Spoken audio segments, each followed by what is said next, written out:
murkana Allah Subhanahu wa taala. Ayat di mana? Ibu sama bapak.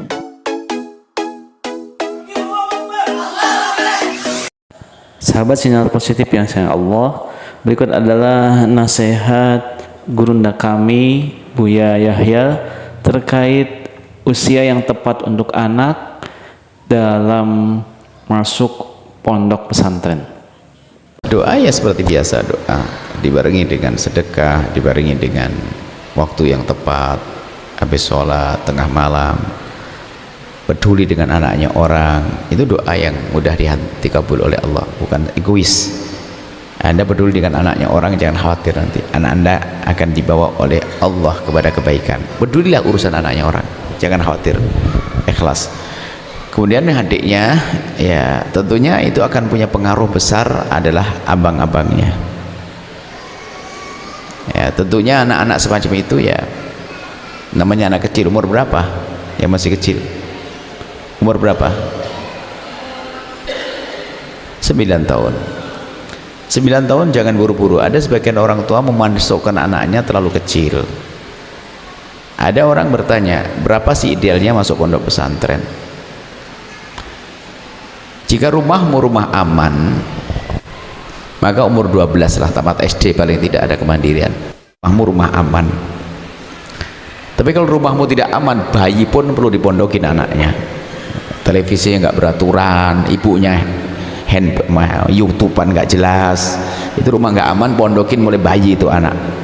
Jadi tergantung, kalau rumahmu aman ya idealnya umur 12 tahun itu adalah sudah mulai dewasa. Dan juga 12 tahun sampai 13 itu memang hari ini yang tepat adalah mereka disibukkan dengan sesuatu, karena masa pancaroba itu, masa-masa puber itu. Jadi pubernya itu adalah tumbuh bersama Al-Quran misalnya. Sebab biasanya mudah dirusak di usia-usia seperti itu karena dia mulai ada kecenderungan kepada lawan jenis. Dirusak di situ, termasuk dijadikan senang dengan satu jenis pun di umur sebegitu. Termasuk rusak dengan lawan jenis juga. Naudzubillah, mulai kenal, sebab sudah mulai susah diatur karena sudah mulai rasa senang dengan ini. Makanya paling tepat di usia begitu harus betul-betul protek yang indah, maksudnya diselimurkan, diberi kesibukan sampai dia lupa dengan urusan syahwatnya. Sehingga kalau ada urusan syahwatnya sudah ketutup dengan kesibukan, dia pagi menghafal, sore setoran, pagi menghafal, sore setoran Al-Quran misalnya. Atau kesibukan di pondok pesantren itu aktif, sibuk waktunya. Tapi kalau di luar sudah mulai usia 9 tahun sudah mulai kenal pergaulan, itu sudah mulai kadang digojlok-gojlok lagi sama temannya, disapa-sapa. Itu mengerikan sekali hari ini di luar. Anak kita nggak ngerti apa-apa, ternyata ada temennya seumur dia sudah ngerti macam-macam, sehingga dia mau dekat dengan anak kita ini adalah punya maksud karena dia sudah ngerti macam-macam. Anak kita mau lolos. Hati-hati, pergaulan mengerikan.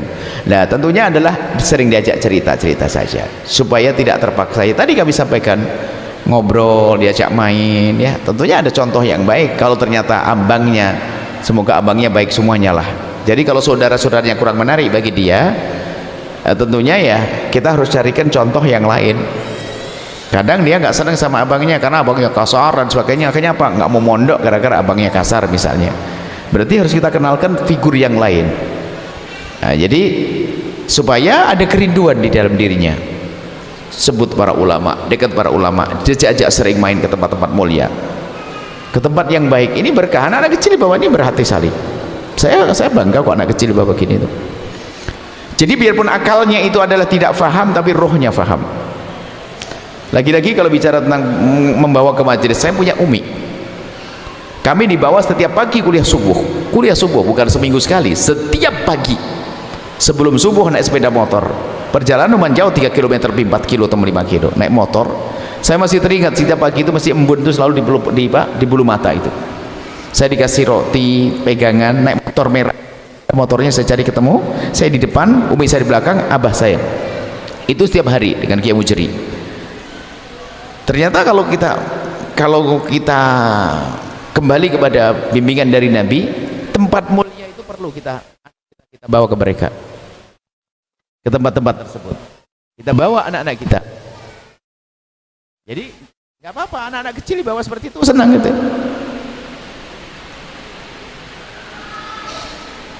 Anak-anak dibawa ke seperti ini bagus, senang.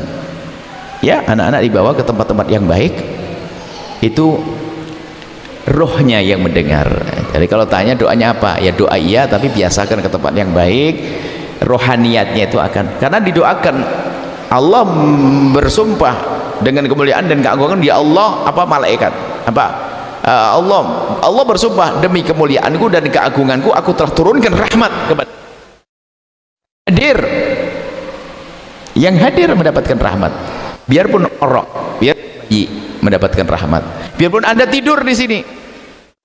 Nah, ini tidur, tapi ya jangan tidur setelah itu. Baik, ini saja. Masya Allah. Allah alam bisawab.